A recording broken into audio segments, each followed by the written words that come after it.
I'm the pathetic supporting male lead in a redemption story. Not only am I destined to go bankrupt for the heroine, but I also have to die shielding her from a knife. After finding all this out, I have awakened right now.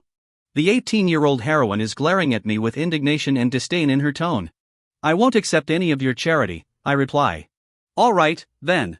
Without missing a beat, I snatch the car keys and bank card, wave casually under her shocked gaze, and say, "By now, finally, Chapter 1. Right after the morning break, Willow storms up to me, throwing a set of car keys and a bank card at my chest. I told you I don't want your charity, she snaps. She pauses, then adds coldly, and stop wasting your time on me. I'll never like you. Standing at the bottom of the steps, I look up at her, confused. I don't understand. Willow can't even afford proper meals. She runs over 20 kilometers a day to care for her sick mother, so why won't she accept the car and card I gave her? Just like I don't understand why, despite knowing so many girls more beautiful and talented than her, I fell for her completely, so hard that I became the school's most pathetic sap, the guy everyone mocks for chasing after Willow. But just as these strange thoughts start to surface, an invisible force crushes them back down.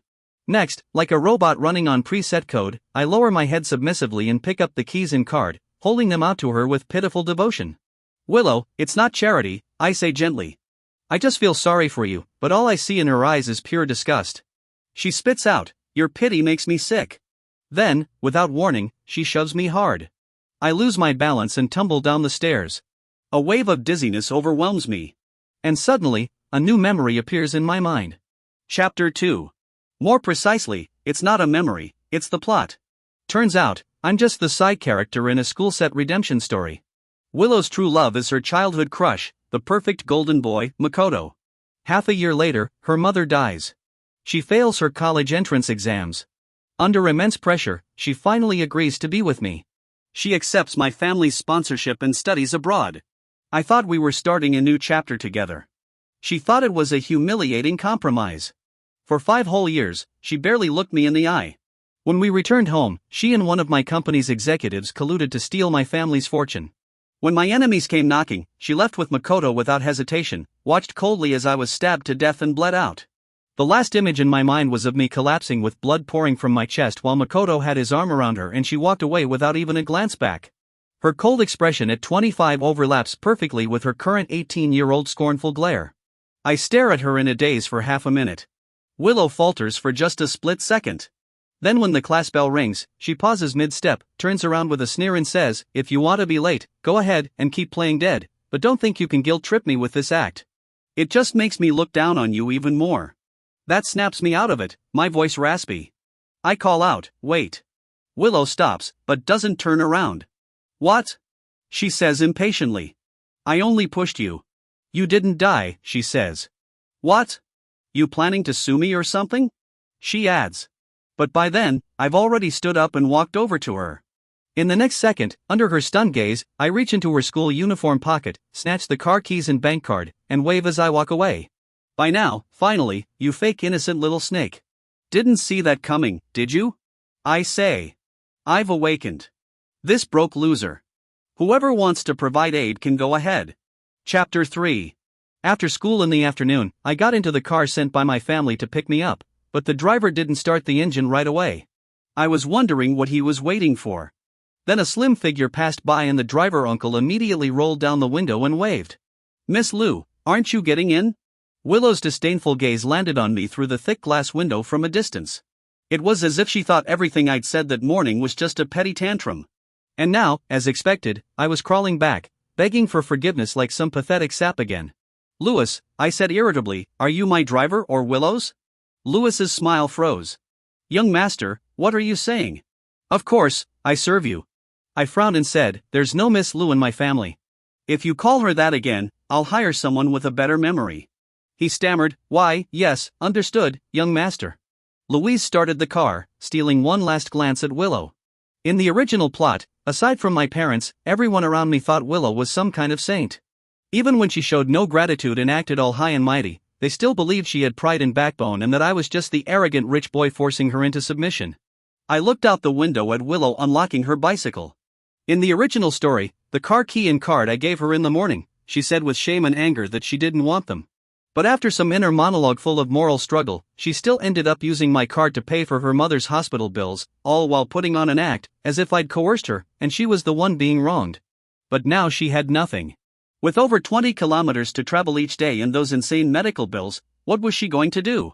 Chapter 4. With the college entrance exams approaching, the summer sun grew more and more brutal. By the time I was already home, eating chilled watermelon and working on homework, Willow was still arriving at the hospital, drenched in sweat. After I finished my assignments, I called my dad. "Hey, Dad. Where are you? I need to talk to you about something." I still remembered clearly how the Wong family ended up ruined. I needed to warn my parents and help them avoid anything that could harm our company. He answered, "What's wrong?" "Your Uncle Sue is sick. We're at the hospital visiting him." I asked, "Which hospital?" "I'll come find you." After getting the address, I told Louise to drive me there. Just as I walked through the payment hall, I heard a familiar voice. "Dr. Lee, I'm begging you. Please go ahead with the surgery for my mom. I'll find a way to pay later." The doctor sighed and said, "There are rules. You know, if you haven't paid, there's nothing I can do. You're still behind on the last bills. I've already pulled strings for you. But if you can't come up with the money in the next few days, we'll have no choice but to discharge your mother." Willow was brushed aside. She crouched to the ground in despair. She was a completely different person from the proud and defiant girl I'd seen at school this morning, so Willow could bow her head after all. Then what made her act so high and mighty around me? Was it the blind, self-sacrificing love of the supporting male lead? I walked past her toward the elevators. Just as I stepped beside her, the girl, still with her head down, choked out through tears, "George, you win." I blinked in confusion. "Wait, what?" Chapter 5. I turned back in confusion and asked, "What?" Willow stood up. Her eyes were red, yet her expression was still stubborn as hell. She stared at me and said, "Isn't this what you wanted?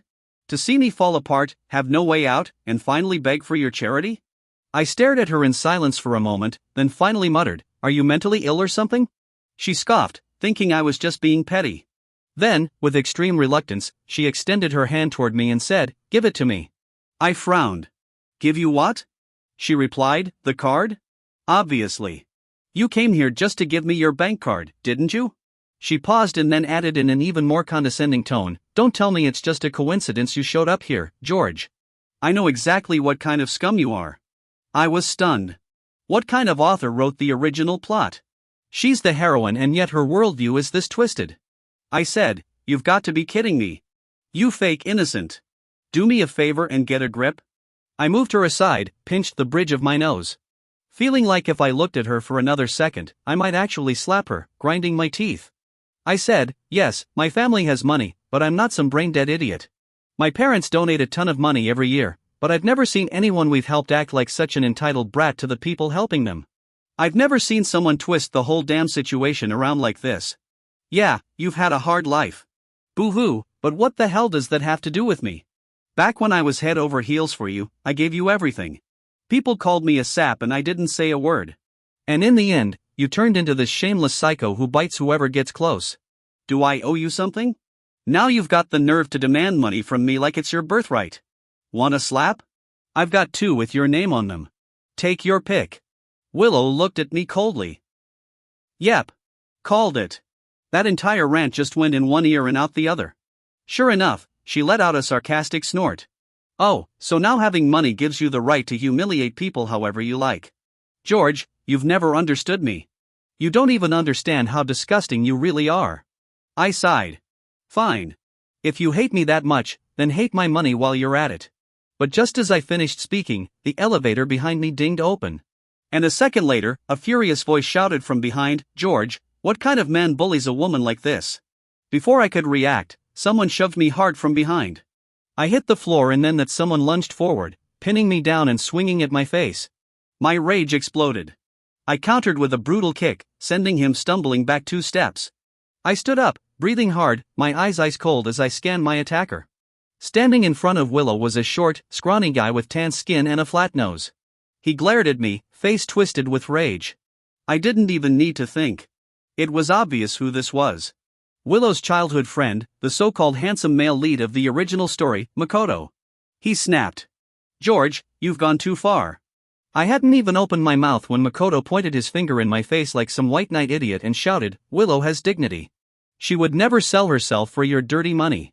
Trying to buy someone's heart like this is just pathetic and low." Chapter 6.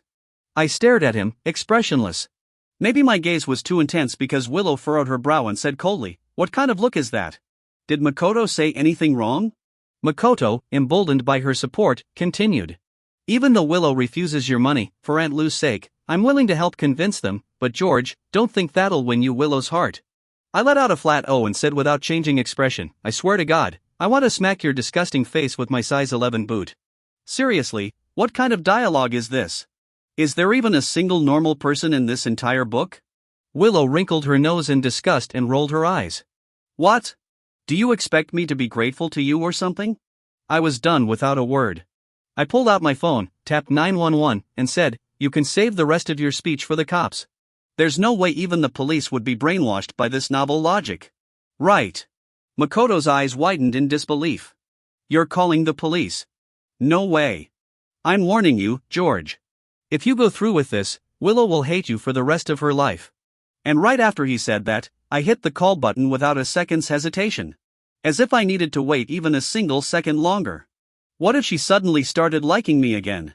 Chapter 7.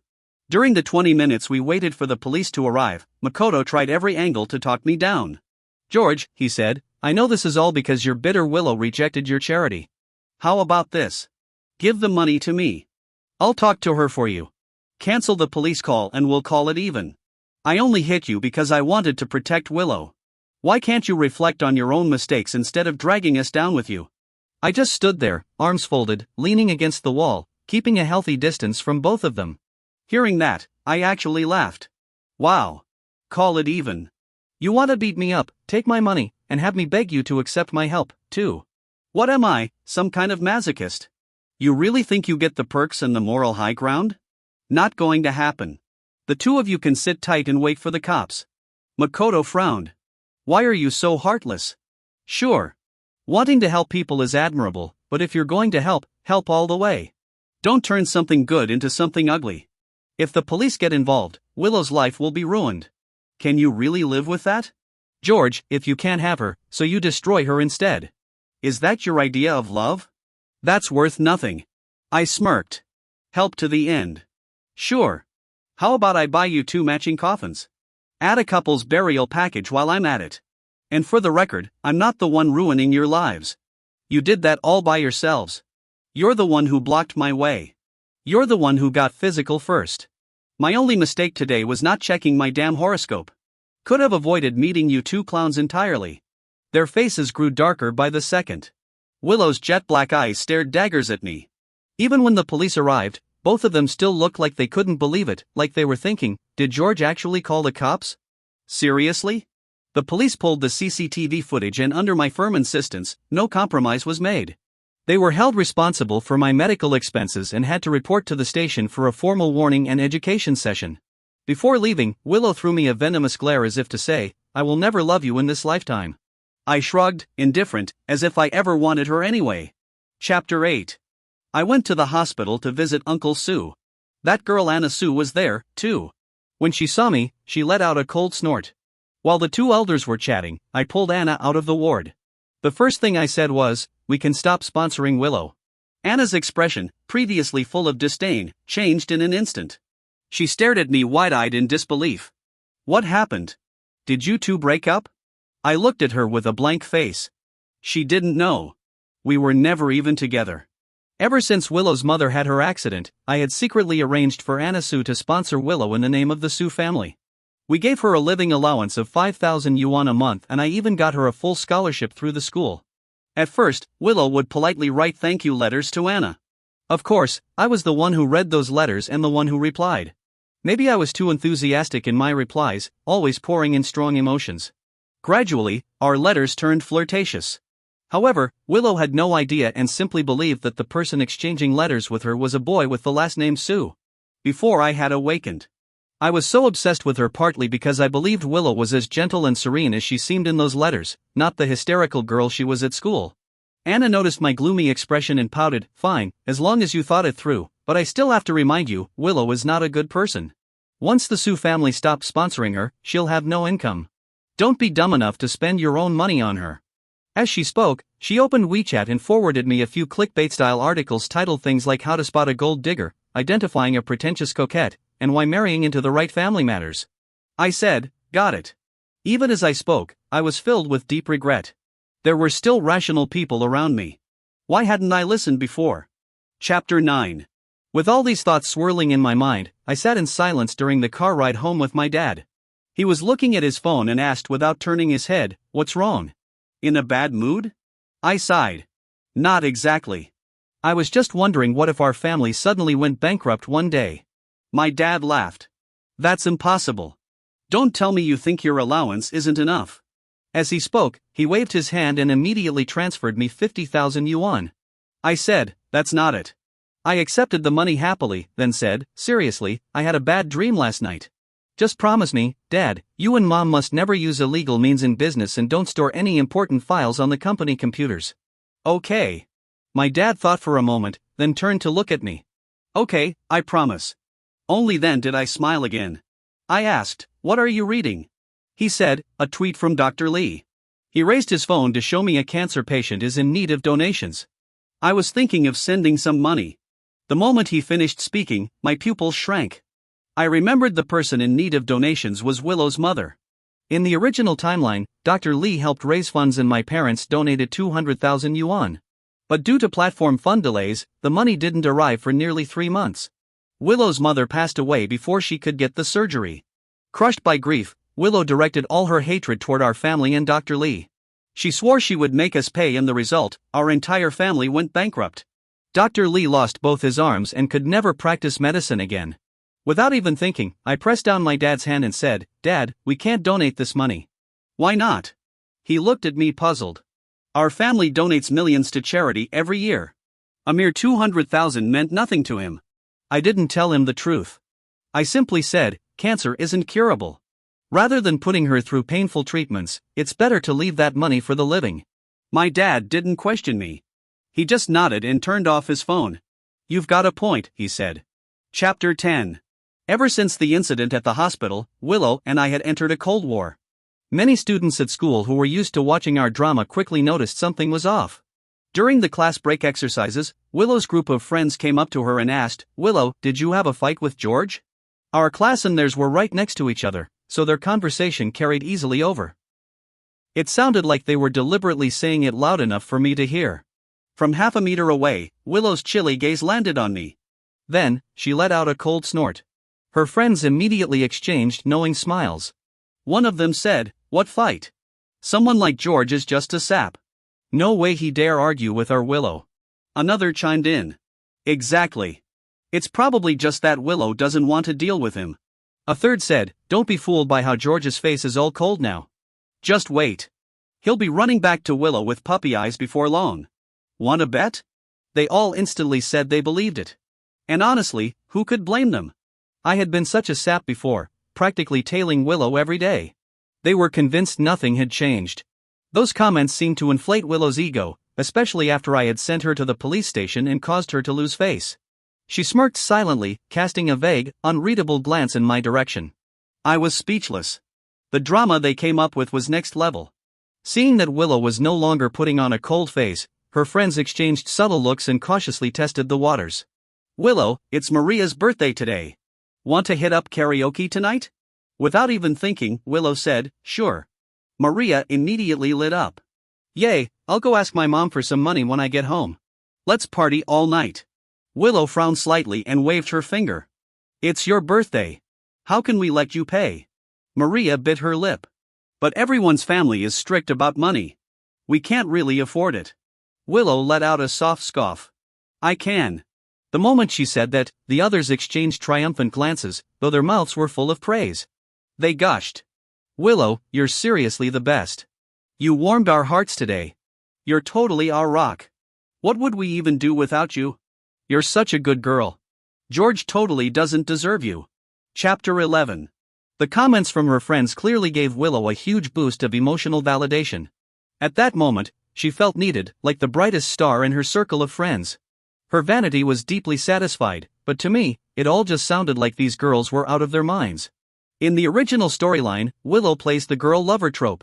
She loved playing the role of the kind girl who helped other girls in trouble, often spending her own money to support them. Later on, she and her close female friends supported each other and started an all-women studio. But that whole persona was pretty dumb in the early stages. Why?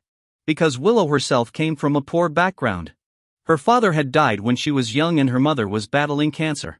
Every month, she survived solely on the 5,000 yuan allowance I secretly provided through the Su family's name. To a high schooler living on an average monthly budget of 1,000 yuan, that was a significant amount. Her friends showered her with attention just so they could spend her money. Willow, loving the feeling of being the center of attention, ended up spending a lot on them. As a result, during the entire 2 years she was being sponsored, she didn't save a single cent. Looking back now, if she had just saved a portion of that money each month and maybe picked up a part-time job on weekends, over 2 years, she could have easily saved up enough for her mother's surgery. After school that afternoon, I stood at the school gate waiting for my driver. That's when Willow and her friends came laughing and chatting toward the ATM next to the entrance. 5 minutes later, they came back out. Maria asked, "Why is there no money on your card?" "Willow, didn't they transfer you next month's funding?" Willow's expression darkened. She frowned and said, "That's impossible. Sue, bro isn't like that." As she spoke, she rummaged through her bag for her phone and dialed a number. Blocked. A wave of humiliation and unease surged through her. The others noticed something was wrong and started chirping. "Willow, he blocked you. Maybe he doesn't want to sponsor you anymore. So, how are you supposed to treat us tonight?" Another girl added, "Forget about treating. What are you going to live on now? Do you even have your own money?" Maria said, "I already called and reserved a private room. What are we supposed to do with no money?" One question after another. Each one a dagger stabbing straight into Willow's pride. Someone as proud as her felt like she had just been slapped in the face. She clutched her phone, eyes gradually redden. Then all of a sudden, she looked up across several meters of distance. Her cold, piercing gaze locked onto me. Chapter 12. My brow twitched. I had a bad feeling. The next second, Willow suddenly stepped toward me. "George," she called my name in a low, deliberately softened voice, sounding almost sweet. "That 3,000 yuan I transferred to you last time. Can you return it to me?" She was referring to the 3,000 yuan paid under police pressure, compensation from her and her boyfriend for my medical expenses. I frowned. "Why should I give it to you?" She replied, "That money was ours, not the charity you used to throw at me. Why can't I take it back?" I responded, "That was compensation the police ruled you owed me for assaulting someone." Willow's face turned beet red. The way she looked at me, it was like I'd killed her entire family. Seeing I wasn't budging, she gritted her teeth and said, "I'll give you the medical feedback next time. Just return this amount to me first." I sneered and looked at her like she'd lost her mind. Then I turned my head away. Done with the conversation. Fuming, Willow stomped her foot and shouted, "George, you're doing this on purpose, aren't you? Just because I didn't want your filthy money or feelings. You're forcing me like this." She glared at me with hate, took a deep breath, then closed her eyes like she was making some great sacrifice. Finally, she exhaled slowly and said, "Fine. I won't ask you to return the medical fee. I accept your charity. Happy now? There, everyone's watching. Give me the money." I was speechless. I said, "Willow, do you not understand plain human speech?"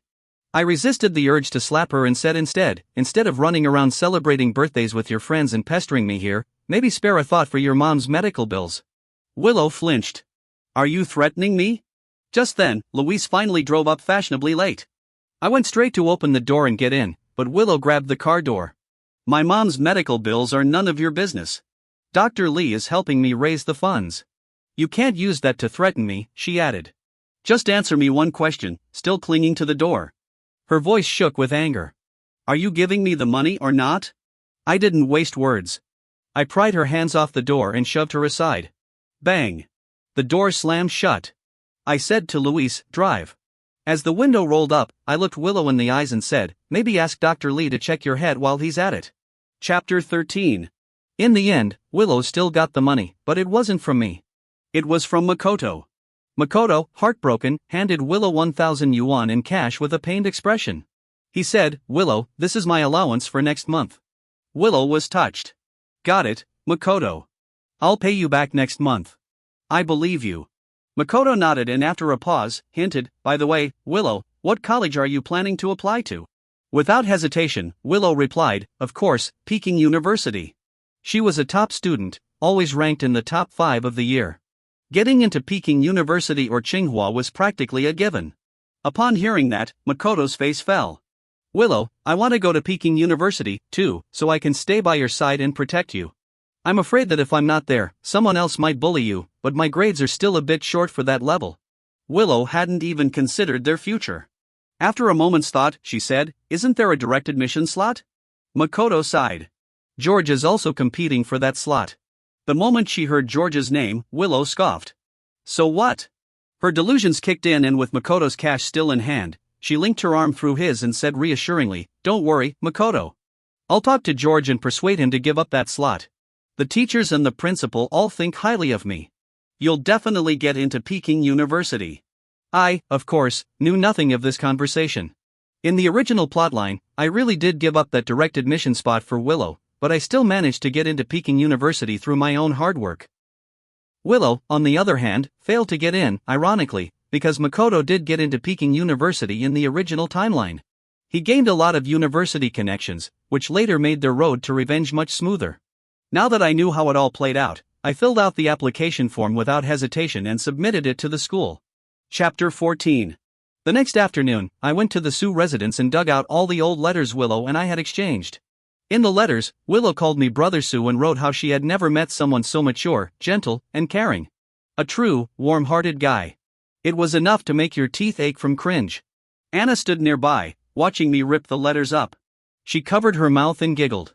If she ever finds out that her so-called warm-hearted big brother is actually the guy she hates most at school, I wonder how she'd react. I had no words for that. After destroying the letters, Anna and I headed downstairs. As we turned the corner on the staircase, we suddenly heard Willow's pleading voice. Uncle Sue, please don't stop sponsoring me. High school's almost over. Once I get into college, you'll be proud of me, too, right? At the sound of footsteps, she instinctively looked up and locked eyes with me. Anna, having heard her words, rolled her eyes and said, you really think our family is that desperate to sponsor someone like you? If we wanted, we could support dozens of students into Peking University every year. But in Willow's ears, those words became, what are you but a plaything to the rich? Her eyes instantly turned red. The look she gave Anna was no different from the way she glared at me in front of everyone. She pointed at Anna and shouted indignantly, so money gives you the right to do whatever you want. To manipulate other people's lives at will, you don't even understand who I am. Let Brother Sue come out. He's the only one who understands me. I want to see him. Oh. Anna tucked a strand of hair behind her ear and stepped forward gracefully. She raised an eyebrow and winked at Willow. Sweetheart, I'm the Brother Sue you've been writing to. Anything you'd like to say? Chapter 15. Willow stared with wide, disbelieving eyes. Her waterlogged pig brain simply couldn't process the reality that her warm, gentle, mature, and dependable Brother Sue was actually a stunningly beautiful woman with sharp features and a tall figure. Even she, the supposed campus belle, felt inferior by comparison. She shook violently as if unable to accept the blow, gripping the armrest of the sofa beside her. She looked up with an expression of embarrassment and disbelief. When her eyes landed on me, they froze. She bit her lip and said, George, it was you. For a second, I thought she'd realized I was the one writing the letters, but the next second, she grabbed the glass on the table and hurled it at me. Luckily, I dodged just in time. The sound of glass shattering rang out. Security rushed in and pinned Willow to the ground. She was still struggling with bloodshot eyes, glaring at me like she wanted to tear me apart alive. She screamed, let me go. Get off me, George. You teamed up with her to mess with me, didn't you? You bastard. Just because I didn't like you. You cut off my support and even sent some girl to humiliate me. George, why don't you just go die? The entire living room fell into stunned silence. Everyone looked at Willow like she'd lost her mind. After a long pause, Uncle Sue furrowed his brow and asked coldly, how come I didn't know my daughter was sponsoring anyone? His voice pulled Willow back from the edge of her meltdown. She said, her voice trembling, it was your daughter who sponsored me. She sent 5,000 yuan onto my card every month. Uncle Sue frowned. I'm Anna Sue's father. I know exactly what kind of person she is. She was spoiled from the day she was born. No compassion at all. You think she would pity you enough to give you money? Anna rolled her eyes so hard it was audible, but Willow still refused to believe it. She said, then where did the money come from? Anna finally lost her patience. She stepped forward and kicked Willow once hard. Then said, that money came from George, you idiot. What do you think? I'm a lesbian or something? Sending you money every month, writing you letters to comfort your fragile little ego. George did all that for you. And what did you do? You absolute. Chapter 16. Willow was stunned, staring at me like she just couldn't process the truth. Uncle Sue, seeing her about to break down, quickly had the security guards escort her out. That evening, when I got home and stepped out of the car, I saw Willow standing under a street lamp, staring directly at me, figuring I couldn't avoid this forever. I forced myself to walk over. She asked, why didn't you tell me you were the one writing me those letters? I chuckled. Would it have made any difference? If I told you, you'd probably just scream at me. What I don't get is why did you reject money from me at school like it was poison? But when it came from someone else, you accepted it so naturally, even acting all sweet in the letters. Willow pouted slightly and said like it was common sense. Of course, there's a difference. When you gave me money at school and in front of everyone, wasn't that just to humiliate me? Yeah, I'm poor, but I still have pride and dignity. Do you even get that? I rubbed my temples. I don't get it, and I don't want to. I must have been blind before. From now on, whether it's charity or sponsorship, I'm not interested, and I want nothing to do with you. You go your way. I'll go mine. I turned to leave, but she grabbed my sleeve. I tugged it back and sneered. Do you even know how much this shirt costs? You got the money to pay for it this time. Willow frowned and reluctantly let go, but she didn't walk away. After a few seconds of silence, she softened her tone and said awkwardly, I admit I was a little extreme before. Actually, after I left the Sue house, I started thinking. No matter what, you and I are still connected. Putting everything else aside, there's still something between us, right? The more she talked, the wider my eyes got. Finally, I had to cut her off. Willow, what exactly are you trying to say? Chapter 17. She took a deep breath as if making some huge sacrifice. I'm saying, George, we can start over. This time, I'm willing to let go of my prejudices and give your feelings a chance. But you have to agree to one thing. Jesus, I really didn't want to deal with this crazy girl anymore. But I'll admit, I was curious, so I asked, what is it? Willow assumed I was just pretending to resist, thinking I only needed a little push to come crawling back. She curled her lips into what she thought was a charming smile and said proudly, give up the Peking University recommendation. Let Makoto have it. If you do that, I'll try dating you. I was speechless. Sure enough, there's no such thing as the most shameless, only more shameless. I struggled to breathe from how hard that pissed me off. Still, I couldn't help but ask. And why the hell would I do that? Willow mistook my anger for jealousy. She giggled and hugged my arm, already acting like she was my girlfriend. Don't misunderstand. There's nothing between Makoto and me. He just helped me a lot, and I want to repay him. That's all. I asked. Fine, you repay him. But what's that got to do with me giving up my spot? She said. If you like me and want to be with me, shouldn't you be willing to do something for me? George, don't be so selfish. I pulled my arm out of her grip and shoved her away. Get lost. Just get the hell away from me. Maybe that one word, get lost, seriously wounded Willow's fragile pride. She cursed me for being ungrateful, swore I'd regret this and launched herself into a completely one-sided Cold War with me, but clearly she never told Makoto about my refusal to give up the recommendation. Otherwise, I wouldn't have overheard him in the bathroom, bragging to his friends when I get into Peking University. You guys better come visit me in Beijing. Chapter 18. Makoto's friends were all gushing around him. For real, Makoto, you're going to Peking University. Makoto grinned. Of course, my grades might still be a bit short, but it's fine. As long as Willow crooks her finger, George will obediently give up his recommendation spot. One of his friends said. But George is a typical spoiled rich kid, selfish to the core. If he finds out you want that spot, won't he make things hard for Willow? Makoto frowned for a moment, looking slightly uneasy. Then, as if reassuring himself, he shook his head confidently. No way. George is such a sap for Willow. There's no chance he'd go against her. Someone else laughed. True that George is the ultimate sap. Another chimed in. If you ask me, Makoto's the real winner here.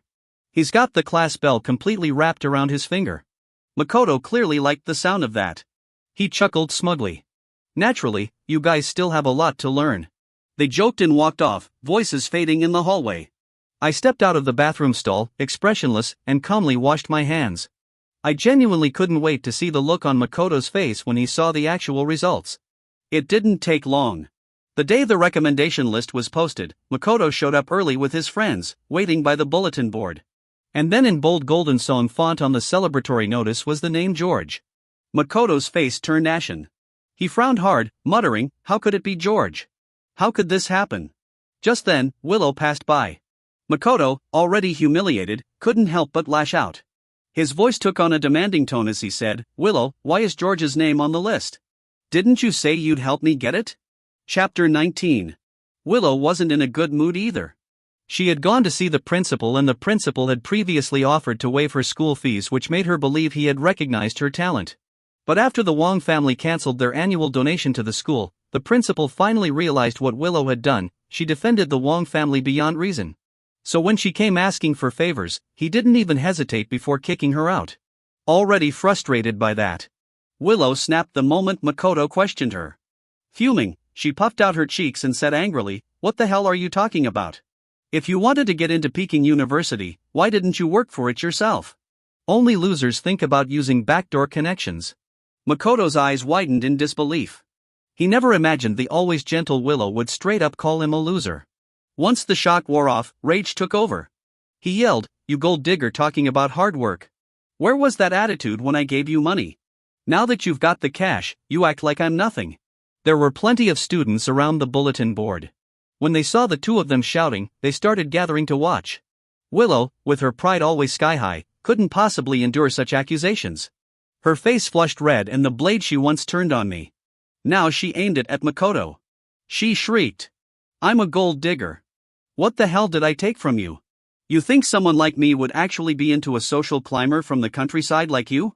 Please go take a long hard look at yourself in the mirror. Willow, are you out of your mind?" Chapter 20. Makoto's eyes widened as he gritted his teeth and snapped, "Well, at least my parents are still alive. You killed your dad, and now you're dragging your mom down, too. Where do you think your money came from anyway? Sponsorships. Do you really think you're some rich fairy from a wealthy family? Now that no one's sponsoring you, you're back to borrowing money from me. What right do you have to look down on me? You. Willow bit her lip, her whole body shaking with rage. "I thought you cared about me, that you genuinely looked out for me. But now I see you're just as vile as George. No, worse than him. You used to constantly trash George behind his back. But now I see it clearly. He's richer than you, more capable than you. And you, with your rat-face look, it's obvious you're nothing good. I never should have listened to a word you said." Makoto shot back. "Oh, so now I'm the villain. You're the one who's vain and shallow, enjoying George's attention while acting all holier than thou. And now what? Suddenly, I'm not good enough. I'm the rat-faced nobody, the worthless one. Well, guess what? You played George like a sap. And now that he's ignoring you, you think trying to crawl back will get you anywhere." The two of them stood right there in front of the bulletin board, slinging venom at each other, stabbing at each other's pride like knives.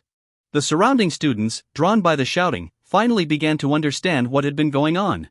Someone murmured, "So, George was the one getting screwed over the whole time, while these two were pretending to be the good guys and letting him take all the blame." Another added, "Neither Willow nor Makoto are any good, only the world where George gets hurt has been achieved." Someone else said, "Good thing George snapped out of it in time. Whoever gets stuck with those two is just cursed." At that moment, I happened to be walking over with a classmate to check the recommendation results. As soon as we arrived, we heard Willow and Makoto shouting like lunatics with classmates whispering all around them. I was speechless. What the hell? Did I just get publicly redeemed? Willow spotted me instantly, fresh from her screaming match. She wiped away her tears and looked at me with a pitiful expression. "George, you're here." The moment I heard her voice, I didn't even think. I turned around and walked away, but behind me, Willow called out, "I'm sorry. I was wrong before. I was horrible. I only just realized you were the one who truly cared about me." I shot back coldly. "Apology accepted. Everything else, take it back." Willow sighed and said, "Come on, George. Let's stop being so stubborn." "Okay, I promise. From now on, I'll give you my whole heart. Can we start over?" I paused, turned around, and said, "Then let me repeat what I told you before." Willow's eyes lit up. "What?" I raised my voice and said, "Get lost. Get as far away from me as possible, and don't ever try to be part of my life again." Chapter 21. I was still a bit worried that rejecting Willow so harshly might lead to more drama from her. But even though she had fallen out with Makoto and the original plotline had completely fallen apart, some things still unfolded exactly as they were meant to, like the gears of fate turning, always arriving at their destined stop. Willow's mother in the end never made it to surgery. She passed away in the hospital room. On the day of the college entrance exam, Willow showed up with red-rimmed eyes and finished the entire test, but it was clear her mind wasn't really there anymore. When the results came out, just as I had expected, she bombed it. Didn't even make it into an ordinary university. Meanwhile, thanks to the guaranteed admission, I happily headed off to Peking University. Right before leaving for Beijing, something suddenly occurred to me. I immediately called my dad. "Dad, you still have Dr. Lee's WeChat, right? Send him a message.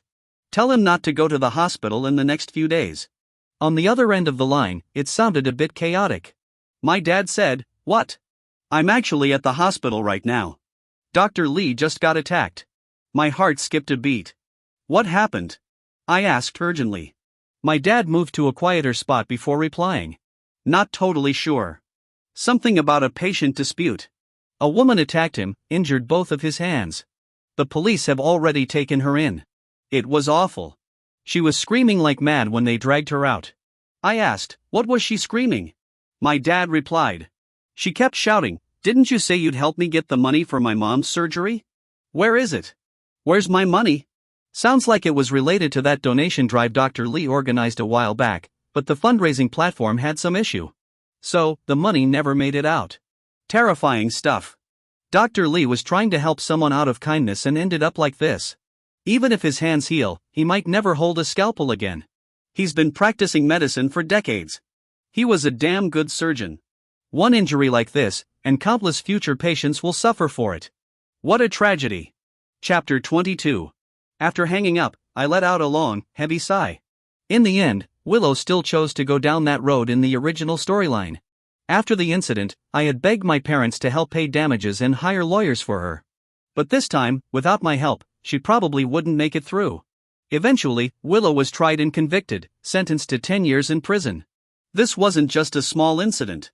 Originally, the Wong family had pulled strings and kept her protected, but now she had no one, no father, no mother, and she'd even burned bridges with Dr. Lee.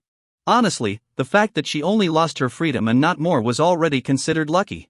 On the day Willow was taken to prison, my father and I happened to be there as well, across the crowd of people. Her eyes locked onto mine. She looked worn and frail, a world apart from the arrogant, radiant girl she used to be. It was like watching a female lead who had been given the power heroine script suddenly lose all her plot armor. Then she opened her mouth and silently mouthed the words to me from afar. "Help me, please." Oh, it suddenly hit me. She's not holding some powerful female lead script. She's the protagonist of a redemption story. Someone who needs to be saved in the beginning in order to grow later on. Too bad. The S has awakened.